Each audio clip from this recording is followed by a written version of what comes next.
This is Twit. Google Senior VP Sundar Pichai announced this morning on a blog post a new project called Android Wear, which he said is Android extended to wearables. Pichai said Google is working with companies that will make smartwatches based on Android that will ship this year. The watches will ship this year. These companies include Asus, HTC, LG, Motorola, Samsung, and even Fossil. Moments after Google's announcement this morning, LG announced a smartwatch called the G Watch, which Engadget says may ship next quarter, and Motorola announced this morning a new smartwatch called the Moto 360.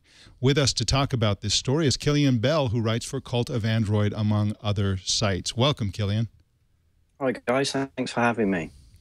Now, we knew Google was working on a smartwatch with LG and a wearables platform and all that, but what did we learn in Pichai's announcement this morning? Well, we learned that this is how Android for the smartwatch is done properly. We've already seen some Android-powered smartwatches from the likes of Samsung, and there was a small company called iWatch that made one a while ago. And this kind of highlights just how badly they executed that vision of Android on a smartwatch. This is how you bring Google Now to the wrist and how you do it properly. The promo video that Google put out today, it's so elegant the way all of it works for just a few simple swipes, and it puts everything on your wrist precisely when you need it. We all know how big Google Now's been on the smartphone, and this just puts it right on your wrist. Well, the video looks elegant from the sense that it's very Google Now centric, and to the point where it makes me wonder whether that's what it is. It's Google Now. And not a platform where developers can build apps that run on the device. Maybe it's just a Google Now thing, and developers will simply be creating cards or something like that. But what wasn't elegant was the wristwatch.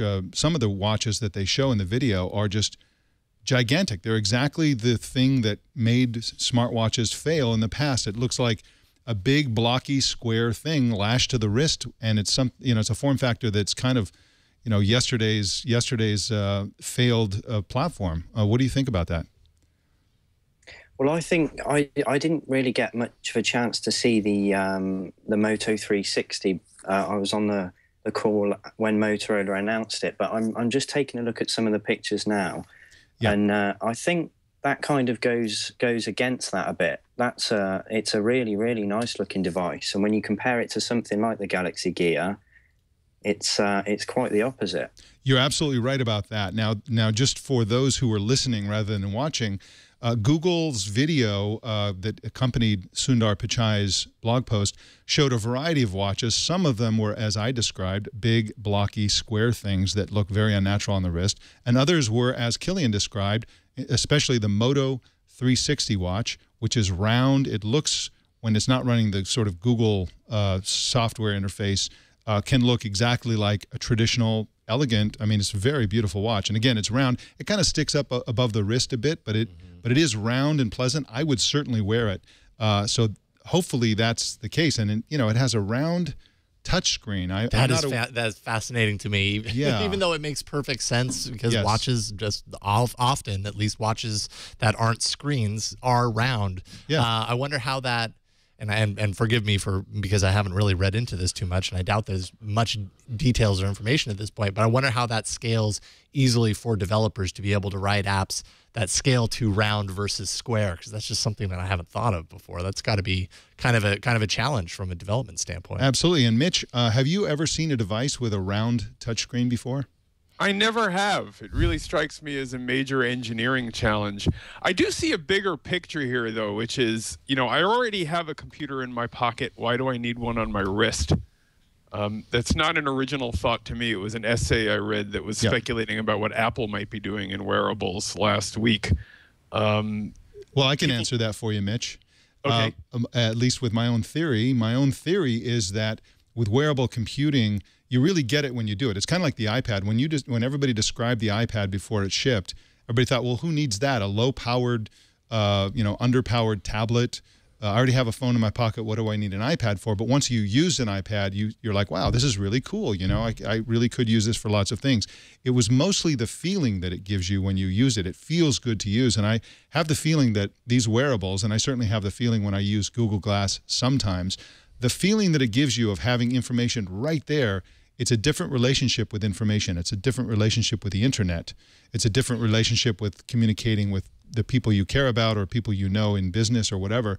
And so the big advantage of wearables, at least in the early days, is going to be how it makes you feel. It feels really good to do that, and it changes your behavior because of how it feels. At least that's my theory. What do you think, Killian? Are you a booster of wearable computing? Yeah, definitely. I think you really hit the nail on the head when you said you don't know you need it until you try it. I've been using a Galaxy Gear for the past few weeks, and I wasn't really interested in it until Samsung sent me one to test.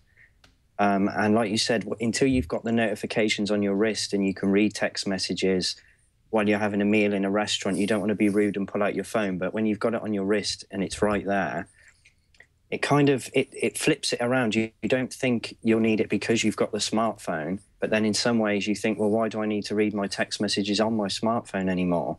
They're right there on my wrist, and until I need to reply to them, I don't need to get my phone out of my pocket. Exactly. And the best case scenario, I think, for all of this is for Google to handle the hard parts of this, for Google to handle the round interface for anybody who wants a round interface. And remember, the smartwatches, as Sundar Pichai pointed out, is just the beginning. Their platform is for all wearables, presumably not Google Glass, but for wearables in general. Sundar Pichai recently specified a smart jacket. So not only are these devices likely to have weird shaped screens like round screens, but they're also likely to have no screen and use only a voice interface. And some may not have a voice interface at all. They may be mostly sensor based or whatever. So hopefully, if Google does this right, if they really want to knock this out of the park, they'll handle all the hard stuff. They'll handle the integration of apps coming from the phone and then being displayed through Google Now, being interacted with through the voice interface of Google Now. And we've already seen some indication that that's the case. I think it was last year or 2 years ago or something like that. We saw information showing up around their Android at Home functionality. Killian, you write for Cult of Android. I also write for Cult of Android, and I wrote a piece for that blog about this, where they actually showed home automation details that were associated with Google Now cards. So apparently Google Now is going to be the big interface for, I would guess, Google's whole Internet of Things, which includes home automation, it includes wearable computing, it includes the sensors that both of those areas of technology will use. So again, Google is not beyond screwing this up, though. They very well could come out with a platform, an SDK, and all the rest that is difficult to write for, that's off-putting, and so we'll see how that goes. But they certainly have a huge challenge. Now, Killian, this we mentioned the Google Now-centric aspect of this, and certainly the promotional video was very Google Now-centric. Do you have any indication whether that's it for app developers? They have to write the app for the phone, and then the information pops up in Google Now? Or is there any indication that there's actually going to be the ability to write apps that are downloaded to the device and running on the device?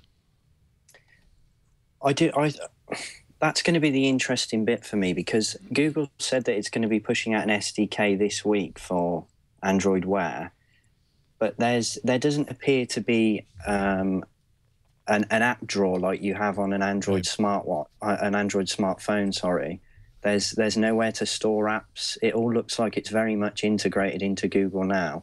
So it'll be interesting to see when those first third-party services come along. It'll be interesting to see how they run on Android Wear. It's also interesting, Mitch, that Sundar Pichai said that this will enable a multi-screen interface so that the smartwatches, for example, and probably other wearable devices, will be used for controlling a phone and presumably also televisions and stuff like that. So that sounds pretty cool to me. I'd love to be able to control my TV with a watch. I'd love to be able to start playing music with a watch that plays over there, either on the phone or on on a PC or on a TV or something like Control that. your Chromecast from your watch. Yeah, wouldn't that be I'd cool? use that every day. So is that a compelling interface, Mitch? What do you think? What do you think about the future of this multi-screen vision that Pichai hinted at here? It seems candidly to be even less compelling than the text message interface, because if I'm listening to music or watching TV, I'm probably in a position where it's even more convenient for me to get out my phone or my tablet. I do think wearable computing in general has a future. I just think it's going to be a tough sell with a watch. I think we might see a finger ring, be more popular. Yeah. Just a little thing to serve as a proximity sensor for authentication, and maybe it'll vibrate when you have a text message. And maybe be usable as a kind of gesture interface of some kind. Yeah. That would be cool. Although rings are such jewelry-oriented devices that you really, who's gonna buy their jewelry from Google? So are watches, though. Well, yes, but they're I don't know. It's watches. The form factor for watches is you just kind of have to make it macho looking, or you have to make it techie looking, or you have to make it somewhat elegant or business looking. Not Rings here are in the different. 21st century. You and I are 20th century guys, and we wore watches when we were younger, and some of them looked like crap. But now today, watches it's either your phone or it's a really fine piece of jewelry. So I don't think there's much of a middle ground anymore. all right. Well, we'll see what the devices are that come out. Killian, what's your best guess, or what information do you have about when all this will be coming out? The APIs, the watches, all of that. Google said it's putting out its SDK this week, and Motorola, I think you said in the second quarter of this year is gonna bring out Moto 360. But other than that, that's pretty much all we know about it right now. All right. Well, thank you, Killian, for coming on at the very last minute. I really appreciate it. Thank you very much for having me. All right, you can find Killian at cultofandroid.com, also cultofmac.com, and on Twitter at Killian Bell. That's KILLIAN BELL. Thanks again.